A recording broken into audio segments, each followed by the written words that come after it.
Okay, so today I'm trying to talk about one of the quite common mistake people used to do. Sometimes at times your mind a little bit being disturbed, or you find it annoying and very difficult to meditate. And some people they try to, okay, now I'm not peaceful, I feel annoying, and then maybe I have to go back and meditate, and then force themselves to focus on the breath. I can tell you, sometimes can be counterproductive because you cannot force your mind. Sometimes you have to allow the mind, I remember that when I was in Thailand and someone really this person really irritated me. I was so annoyed. And I went back, I cannot, most of the time I can easily just sit down and then very easily I just focus on my breath and very easily meditate. But that day I really cannot meditate at all because I was so agitated, and feel so annoyed. It's so annoying, and then it's difficult to calm down. So that sometimes if I use willpower to force myself to focus on my breath, actually become counterproductive. Actually, we reinforce our underlying tendency, of ill will, and actually we increase, reinforce our underlying tendency, ill will. We got more angry, isn't it? More agitated, the more you force, Sometimes you have to allow, a little bit of time. So normally what I do when I was really in that, that my mind in the state of mind that I feel so agitated, and normally I sit down, I says, okay, 3 deep breaths, calming myself down. Okay. Then after that, I try to relax my body. So I do body contemplation. Actually, it's help because when you focus on your body, any emotion, like for example, the agitations, the ill will, the anger, actually your body react to the emotion. So when you focus on your body, I can feel my body, like my whole body like tightening up, like so tight, and I feel my chest that is so like it's very tight, And then I just focus on the tightness, and then I try to relax my body. I spend time relaxing my body, just relax and relax. And because by relaxing your body, actually it's helped to calm your mind down. So when you relax, you feel peaceful, isn't it? You feel calm. So I try to, so that until when I'm settled, because breath is a more subtle object compared to body feelings and sensations. So I start with, we start with the causal object that is, do the body contemplation, aware of your body, feelings, sensations, and then feel how your body feel like in this moment. Just stay with the body and just try to relax your body as much as you can until when you feel a little bit more peaceful. And one of the things that the Buddhas also mentioned, like to help to develop your mindfulness, to strengthen your mindfulness, actually reflections or contemplation itself is really help. Because sometimes we cannot let it go. So, but when we do reflections, we cannot just, when we are in that state of mind that we have so much anger or we feel agitated, and that's not the time you cannot contemplate, you cannot reflect. Your mind have to be relatively peaceful enough to be able to do that, because when we are in that state of mind that, our mind is when we are very emotional, and we try to reflect on things, reflect on, maybe this person, reflect on non-self, or maybe this person, she just being the old habit, is this conditioning, and maybe this person is not really,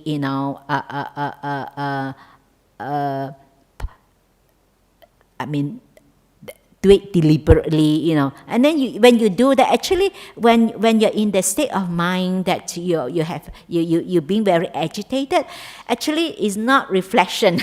It's become thinking. We have someone. When this person, whenever she told me whenever she was very angry, and she angry at this person, and then she always remind herself, what Ajahn Brahm said.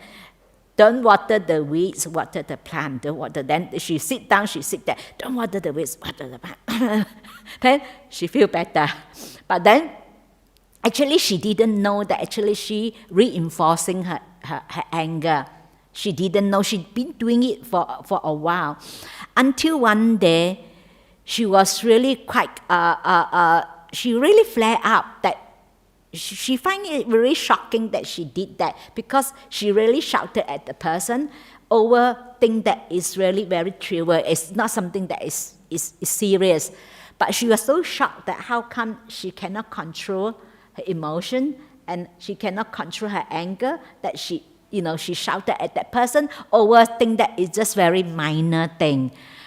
And then she realized that how come actually her anger increasing, really not decreasing. So because she's using this as a way to suppress her emotion, rather than to allow it, allow the mind, the emotion to calm down, and then to observe it, aware, and then to release the emotion in a skillful way, but not by suppressing. Because by suppressing itself, actually you are reinforcing it. Actually it becomes stronger. And that's why she didn't know. It's not the method is wrong. It's not the method is wrong. How the way she used it is wrong. The way she used it, how she applied it. So actually you have to, first of all, you have to calm your body, using body contemplation, calming yourself down, and then to feel your body until that subsides. But of course, sometimes even with that, you still not completely let go, but at least you are more peaceful, you feel more peaceful, and then it's more settled, you feel okay, relaxed and settled. Then you can start to do, reflection, contemplation. So that time I was contemplating non-self, is like this person being conditioned, and also I also reflect on karma, and then because I reflect that this person actually also ultimately that person also suffer, because the person will also responsible for her own action, whatever she do, because she's a bit crazy. She's a bit crazy. So then when I reflect on that, then I started to really let go more. And I started to have more kindness and compassion towards that person, seeing the person itself also is being conditioned. The person is also have to responsible for their own action. Ultimately, the person also suffer from what the person have done. Because if we are harming someone, we also harming ourselves, isn't it? So we also suffer. So when I reflect on that, actually, I let go much better, easier, quicker. Then actually, I feel much better. Then after that, very easily, I go back to the breath. I can continue to meditate. They say sometimes don't use willpower, don't force yourself. Because some people have the idea of, I go and meditate. So meditate to make myself peaceful. You can't make your mind peaceful. Because meditation is a natural process. You have to put in the causes and condition. Then things happen. You cannot use willpower and force yourself to become peaceful. You cannot make yourself peaceful. You cannot make it happen. But then you have to allow the mind, first of all, allow the mind settle, allow the mind, start from a causal object, with the bodily sensation, feelings, and then after that, you start to do reflection, contemplate, why I want to punish myself because of someone's doing stupid things, someone hurting me, someone hurting me, then because why I use other people's mistakes. I reflect on that, why I'm using other people's mistakes to punish myself, getting upset, getting angry, actually I'm punishing myself. So when I realize that, actually I feel much better. Then of course you won't let go immediately, because the next day you see that person again, and the person do the same thing again, and then again it's triggered off, Then actually I have to almost every day, take me almost 10 days, that each time I go back, I have to do that again and again, to relax, and go over through body contemplations until I feel better. Then I reflect, do reflection. Then after when I be able to really feel much better, then only I start to meditate on my breath. Then, but at the end, I think on about 10 days, then actually when I see her, actually it doesn't not easily trigger me anymore. Before that, when I see her, it's still been trigger again. But then after that, because I've been keep doing it, keep reflecting, relax my body, and then so because the letting go don't happen overnight, it takes time to let go. Sometimes even though yes, it's just like even though I don't react to my underlying tendency of the ill will, it's still there. It will not going to go away immediately. So until that, I have to keep, It's just like the ball. It will keep spinning if we continue kicking the ball. But then the ball will eventually stop if we stop kicking. But when we stop kicking, it still spins, isn't it? So until you continue, you take some time, if you continue not giving new energy, the ball eventually will stop by itself. And this is a more skillful way to deal with our emotion. It's a skillful way to release, our emotion, to deal with emotion. Not because sometimes when we try to use willpower to force ourselves, actually can be counterproductive. We are reinforcing our underlying tendency. So it takes a while, Yes, even though we don't react to our anger, we don't react to our emotion, but it won't go away immediately. It's still there because the energy is still there.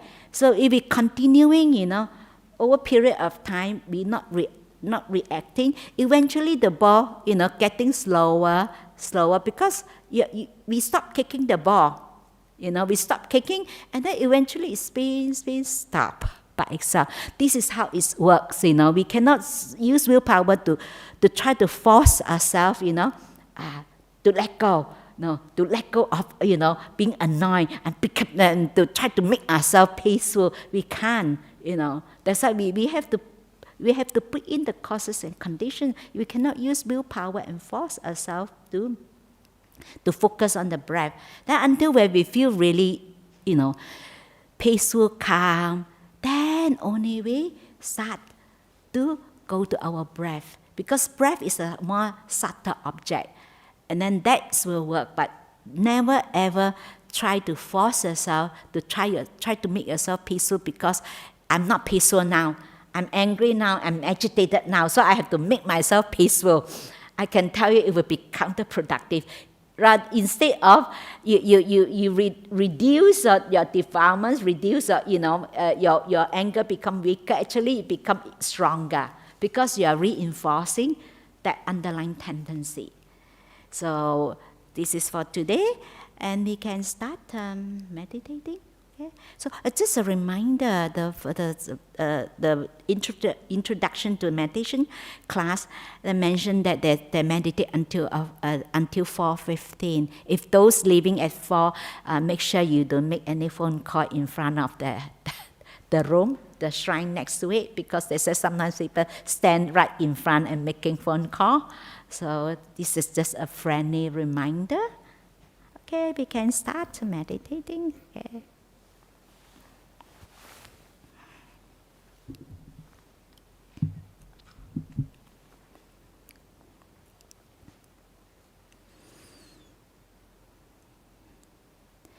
Just sit comfortably and make yourself as comfortable as you can.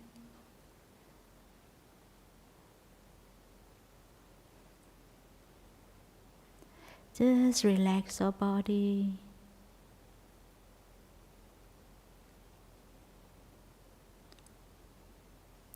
Just simply aware of your body posture, your bodily feelings, sensations. Just being aware how you feel in this moment.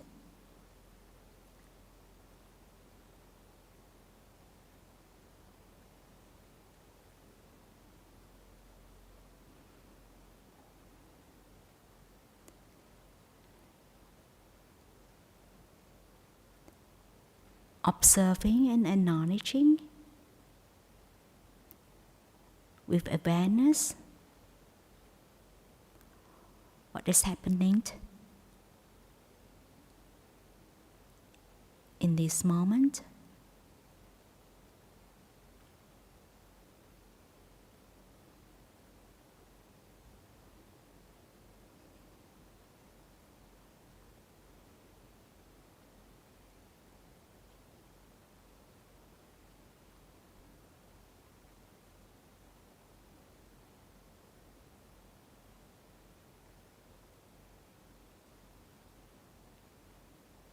Just being aware, is there any particular part of your body you feel there is any tension or there is any tightness?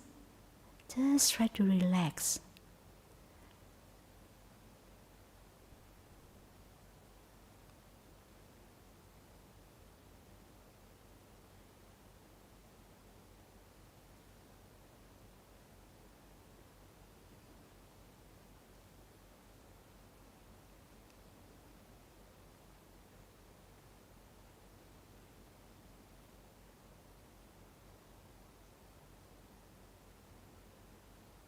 Just relax your body.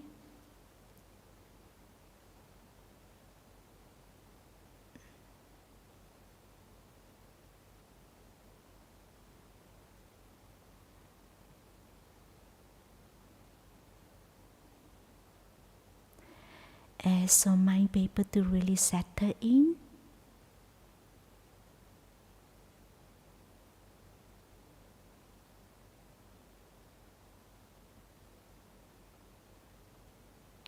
whenever you are ready, when you feel really peace and calm, you feel the calmness in your body and mind, and you can feel the peace within yourself. When you're ready, you can start to observe your breath, your in and out breath.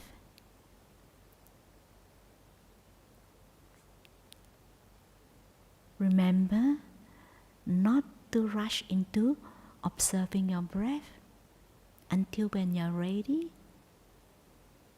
when you're peaceful enough.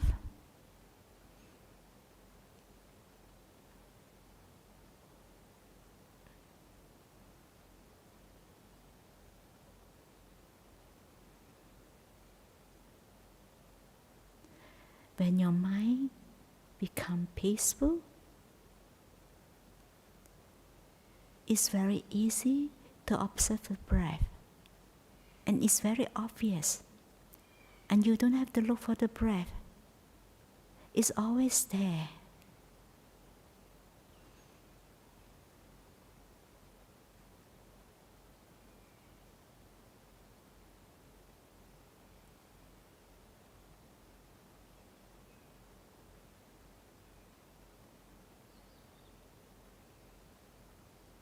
Observing your breath, just being aware of your in breath and out breath.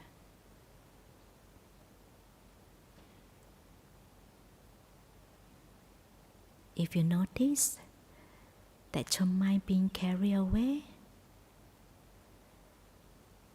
thinking about the future, worrying about what is going to happen,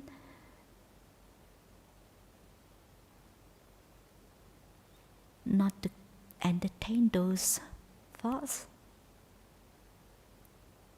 just simply observing and acknowledging and let it be, and continue observing your breath.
Any questions or comments?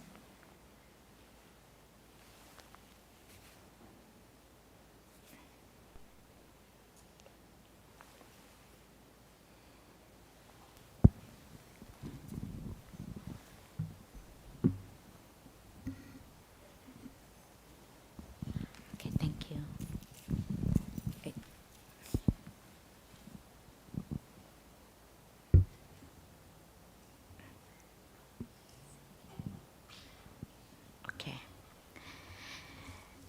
Dear Ajahn, what are some ways to achieve better and stronger mindfulness during meditation and also day-to-day life?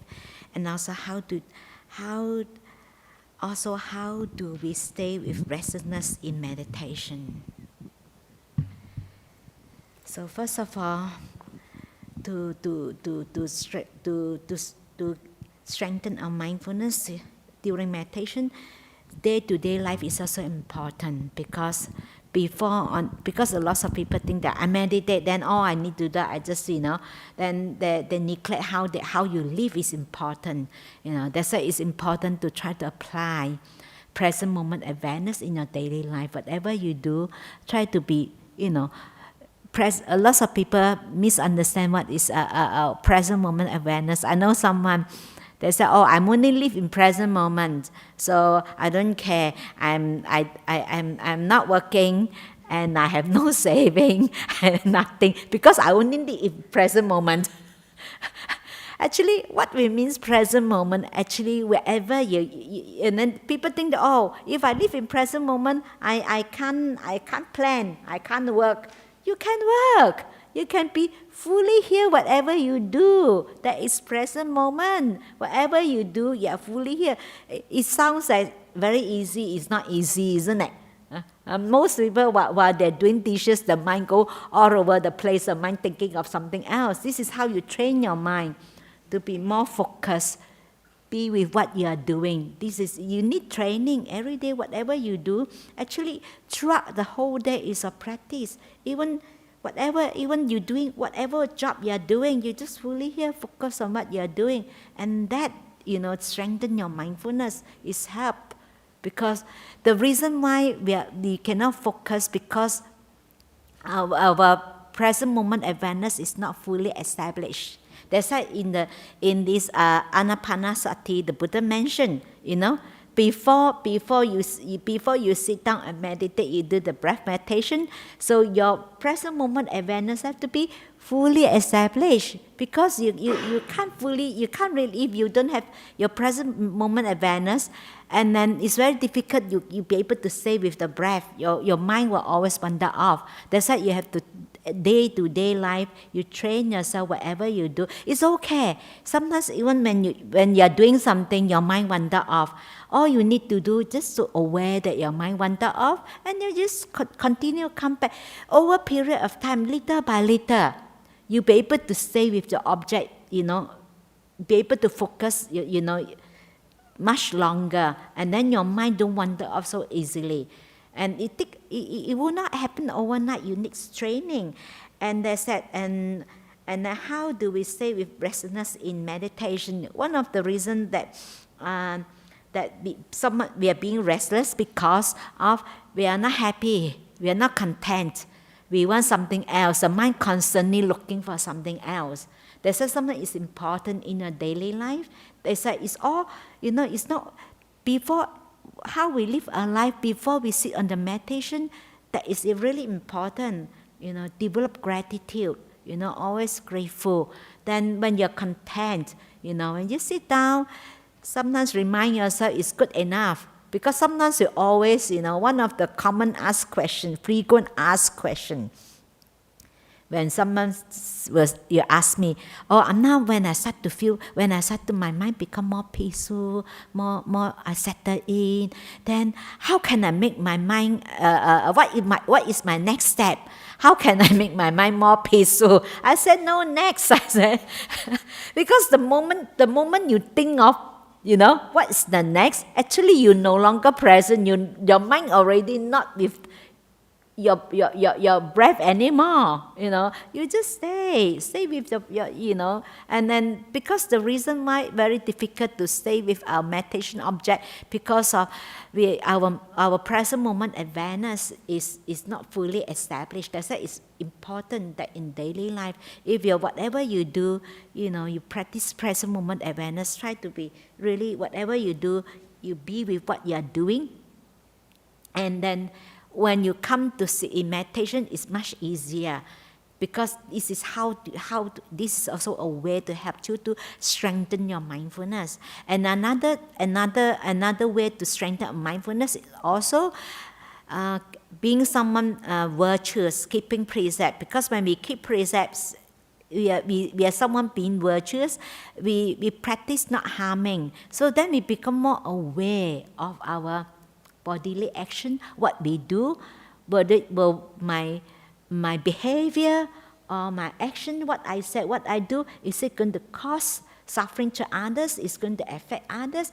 Then you become more aware, isn't it, of our own behavior, and this is also help to strengthen our mindfulness. And they said not underestimate.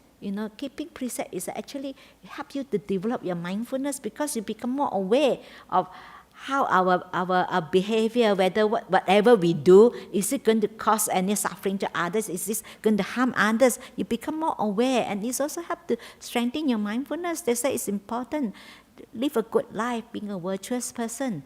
And it's also help to strengthen your mindfulness, and also practice present moment awareness throughout. Whatever we do, you're fully here. You can plan. Whatever you do, you plan fully here. Because it's very difficult to be really fully present, isn't it? Sometimes even though we are here doing our job and then daydreaming, we're thinking about, sometimes our hand is doing the dishes, but our mind is not here. And then it seems like easy. It's not easy, isn't it? You need to train. And if you're able to do that throughout, then when you sit in meditation, it's very easy. And with the restlessness, actually you develop more gratitude.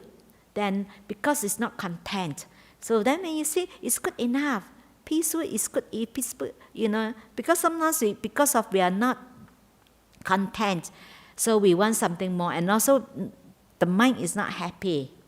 They say something is important. Sometimes some reflection actually is help. Sometimes reflect on our own goodness, if we have done something good, and that's also help. Because when we feel happy and we arouse the confidence, the faith in ourselves, we feel good. And that's also help. That is also that we have more energy. When we have more energy, our mindfulness is stronger. It's help. You see, when we have energy, we are more alert, isn't it? When we have no energy, the mind is really down. This is also help. They say it's very important. How you live your life is contribute to us. This is what we said, that you have to make, good karma, good meditation karma. This is how you live your life. Because if it's, for example, if you have done anything that, like, we know that it's not really quite right, it's very disturb our mind, isn't it? It's very difficult to settle. But said when that this also help. You feel good, when you do something good, and that gives you so much energy, so much joy. And that your mind is more alert, and then when you're happy, you're content, you no longer wanted to, everything is good enough. So grateful. When we meditate, we are so develop the gratitude, that the fact that we have the opportunity to sit down and meditate itself, we're already very grateful that we be able to do that. Some people, they can't even, imagine. We reflect. You see, in some places, they can't even, earn enough to live, let alone to practice meditation, isn't it? Then we just reflect. Actually, how fortunate we are, we don't have to go through war, we don't have to go through, some country, they don't have enough food to eat, we don't have this problem, And then sometimes when we are not content and we don't have the gratitude, there is, even we are in the best situation, it's still not good enough. Sometimes it just means how lucky we are, we have enough to eat, and then we don't have to go through the war, and then the fact that, oh, I'm not sick today, I'm so happy, They said this is how you develop every day. First thing you wake up in the morning, wow, I'm still alive. It's a blessing that I'm alive. I'm really grateful that I'm still able, it's being alive itself is a blessing. You really fully appreciate, and that gratitude, So if I don't learn a lot, at least I learn a little. If I don't learn a little, at least I don't get sick. Even if I get sick, at least I'm still alive, Then actually, this is the, if you have that gratitude, then everything is, if you don't have the gratitude, it's constantly the mind looking for something else. It's because it's not good enough. That's why develop that. When you have this that's why it's important. Meditation is not only you force yourself to sit and focus on the breath. You need to have other qualities that support your meditation. Because meditation itself is a natural process. You cannot make it happen. You cannot try to make your mind peaceful. It's happen by itself. When you have all those, you develop those qualities, how you live your life, you strengthen your mindfulness, through present moment awareness, and someone being virtuous, someone being kind. And it's important because sometimes we are being, not only being mindful, but also we have to be kind to ourselves. Sometimes it's so harsh, sometimes that you get upset with ourselves if we cannot focus. Again, you make this mistake, it's terrible, and then we got upset with ourselves. It's okay. Sometimes, if sometimes our mind wander off, it's fine. You have to be kind to our mind. It's okay, fine. I still love you. Okay, you wander off. It's okay. You gently remind yourself, okay, come back. It's supposed to be kind to ourselves. But sometimes when we're not kind to ourselves, they say it's not only being mindful and also to have kindness towards ourselves. Because it's the same, the mind, is just like when you train the dog, you also have to be kind to the dog. Isn't it? You have to give some treats, and they're happy, they will follow. You don't force it. You ask them to sit, they won't sit. The same thing, you tell the mind, sit. You force your mind to sit, the mind have that resentment, isn't it? If you force yourself to sit, that naturally the mind have that resentment. That don't want to sit, isn't it? But you just calming your mind. No, it's okay. You have kindness towards your mind. Then your mind you'll be happier. You more, willing to stay. That's why sometimes it's important. That's why actually it's not only sitting on the cushion throughout. How you live your life that contribute towards your peaceful mind. So it's not. Sometimes people think that this is the practice is only when I'm sitting on the cushion, when I'm meditating, when I'm reading Dharma books, and I listen to the Dharma. This is practice. But then, then from morning till the whole day, the mind all over the place, and then. And someone not kind, not compassionate, and then that is important how you live your life. You live a good life, being a virtuous person. And then naturally your mind becomes peaceful. It's just like the Buddha said, things happen, that is a sequence. So when if you are someone virtuous, you naturally, you don't have to wish, may I have no remorse. It's naturally you have no remorse. It's happened actually because you are virtuous. So when you have no remorse, it's naturally you have the gladness. It's happened by itself because you have to put in the causes. This is a cause and effect. It's happened by itself. You cannot make it happen. So when you have the gladness, you feel you have the joy. You have the joy. You feel good. And then when you have the joy, when you have the happiness, you have the energy. So when you have the energy, your mind become, peaceful easily. They say sometimes the energy, the joy itself, this kind of happiness leads you to peace and calm. It's not the happiness that getting something with, with your sensual pressure. You want to, all your desires. The more you want, that drain on. You have the happiness, but it's very fleeting. The moment you get it, that's it. And then after that, it drains your mental energy. And then you have more clarity when you're happy, because the happiness itself, is the energy. Actually, the energy supports the alertness. That is a mindfulness. Then your mindfulness is strong. Naturally, it's come naturally. You cannot manipulate. You cannot make it happen. So that's why it's important how we live our life. We have to put in the causes and conditions, and then it will happen by itself. So there is no any secret recipe. So you have to practice. You have to follow the path. There's always again and again throughout in many of the Buddha's suttas, the Buddha's mention again and again is Noble Four Path. You have to, that is the whole path. You have to take up the whole path, That is the morality, cultivation of the mind, and we develop wisdom. So any more questions or comments? Yes. Thank you, Ajahn, for the last night's talk and today's guidance. I was just wondering, just a two-part question. So one I was feeling when I was meditating was, at the initial stage, I was feeling sleepy, but then gradually I became more alert.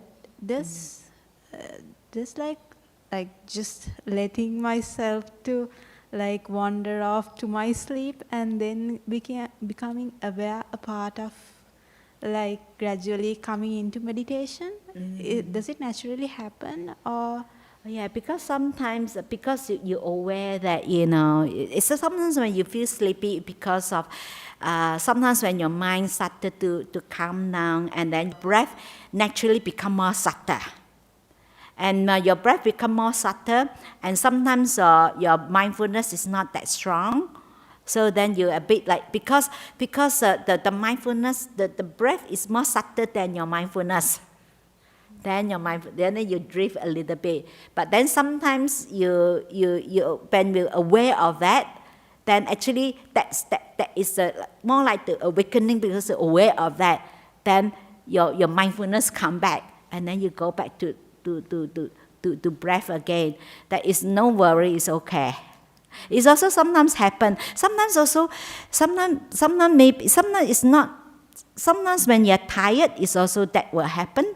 Sometimes when you lack of sleep, sometimes you are tired, sometimes we're too busy, and that's also happen. Like for example, like for us, like we have to wake up, especially these days, we wake up 3 o'clock, we meditate, and sometimes quite sleepy in the morning, when we sit and meditate, and I'm quite sleepy, and then sometimes the more we fight, sometimes can be worse, and then normally I just allow that, okay. I just allow myself. And then sometimes I just sit there, I feel so sleepy, and I just keep nodding. And then, because whatever arises, it will go past. And when that pass, I become really alert. Then I be able to meditate, because I don't try to fight. I allow myself. I just let it be.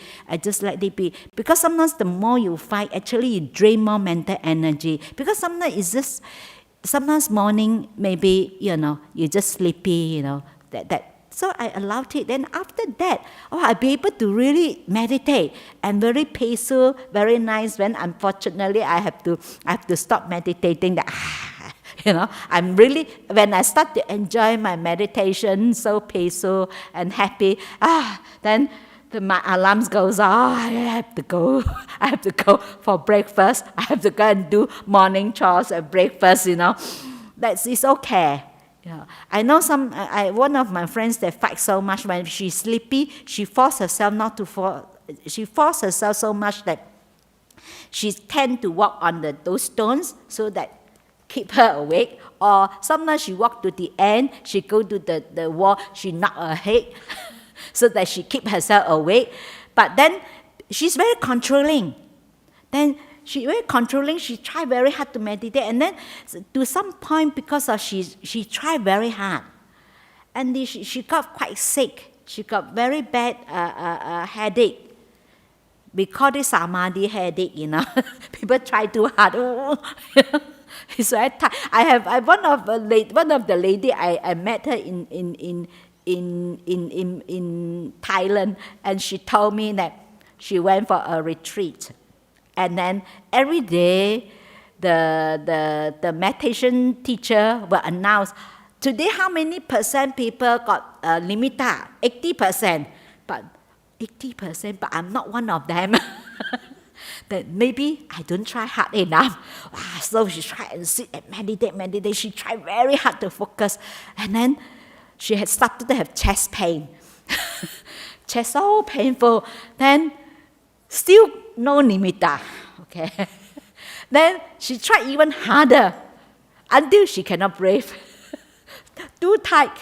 And sometimes you cannot, sometimes you just have to learn to just, let go, allow your body, allow your mind be, Sometimes, then this is how I just let it be, and then after that I was okay, And it's fine if after that you be able to go back, you feel sleepy and you come back, you could be able to continue to meditate, that's okay.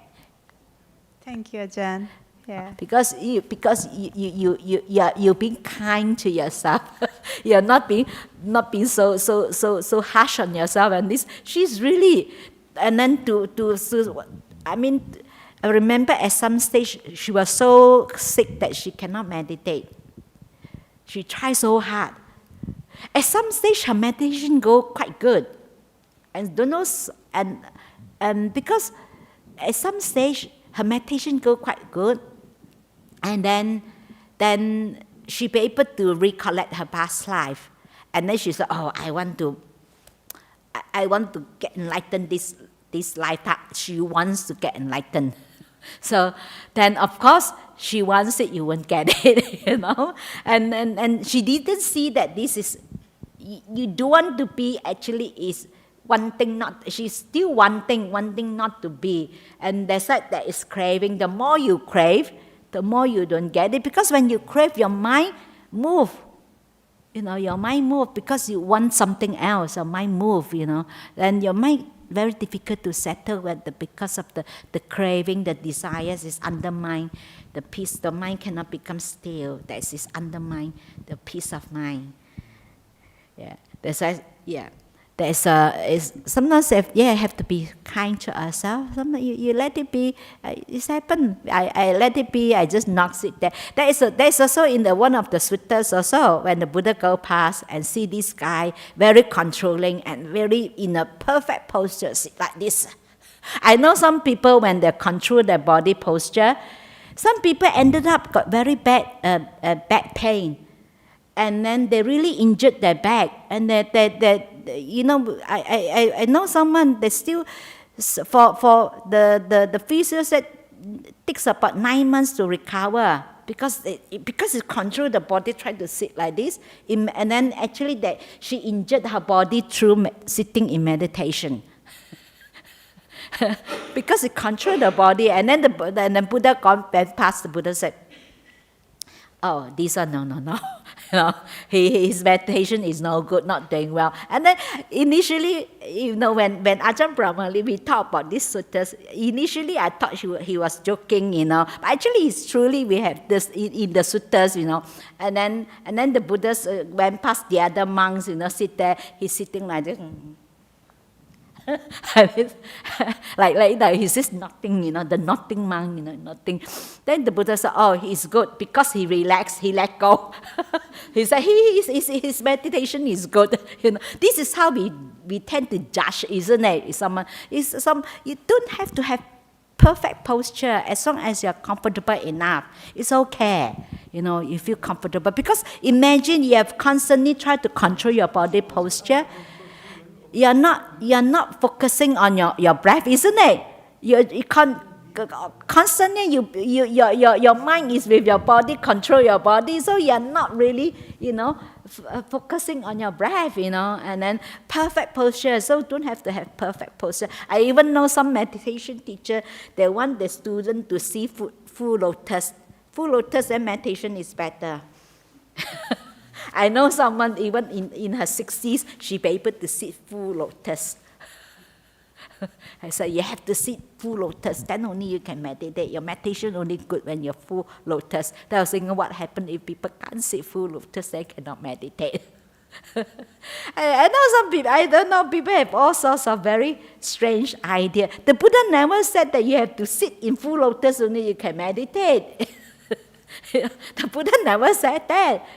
As long as you're comfortable enough, relax, just relax your body, then make yourself comfortable. So don't control your body. It's truly, we have someone, she control her body. When she sits, she make her body really, the posture really perfect posture. Then she ended up, she injured her back, and takes long times. So quite a few months already, still not fully recover, and have to go to the chiropractors and go to physio, try to fix her back. So don't control. Just be kind to your body. Be kind to yourself. Okay? Just relax. Yeah. Oh, okay. Sorry, okay. Ajahn Hasapanna, I'm going to ask you something which is quite deep, Uh-huh. You share with you, okay? Uh-huh. Yeah. I think, about meditation and our life, Actually, Ajahn Hasapanna, our life, it's, if you look at it, because we don't live forever, we have to die one day too, okay? If you really look at it, all these things, it should be more peaceful, okay? But we are not, because our mind, we deviate, we think that of problems, all this, okay, So meditation comes in to, we deviate to bring it back, we bring back to one point, to the normal thing, okay? To be peaceful, okay? And then as we become more peaceful, and how do I say, bliss empty, when we meditate deeper, also this bliss arise in us too, isn't it? Mm-hmm. Do you see what I mean, not? Mm-hmm. How to explain? Because when it's just put it in a just simple way. When someone is peaceful and calm, so whatever things happen, you're not so easily get affected, not so easily overcome by, And you see, if someone's mentally stable, if you're very peaceful and calm, okay, things happen, okay, first thing you think of, how am I going to deal with this situation? If people mentally not stable, the end of the world. And they got affected and they got very emotional. They become they're really overwhelming. But if you can see someone mentally stable and peaceful and calm, it's really the peace and calm. You'll be able to hold yourself and you'll be able to, okay, because the peace and calm that give you the clarity. When you have the clarity, okay, that is a wisdom. So, okay, but you look at the situation, what shall I do? How to deal with the situation. So when your mind is peaceful, actually that's why the wisdom born of stillness. When your mind is still, then you have more clarity. The clarity is a wisdom. So when someone wise, someone have wisdom. So whatever things happen, they'll be able to just, okay, peaceful, calm, and deal with it. That is the results of the peaceful mind. Yeah, and also there's the result of the meditation. You train yourself in meditation, isn't it? To calm yourself down, this thing. I understand what you mean. Okay. It's very deep. Yeah. Thank you very much. Okay. Any more questions or comments? No, then we're going to end. Thank you.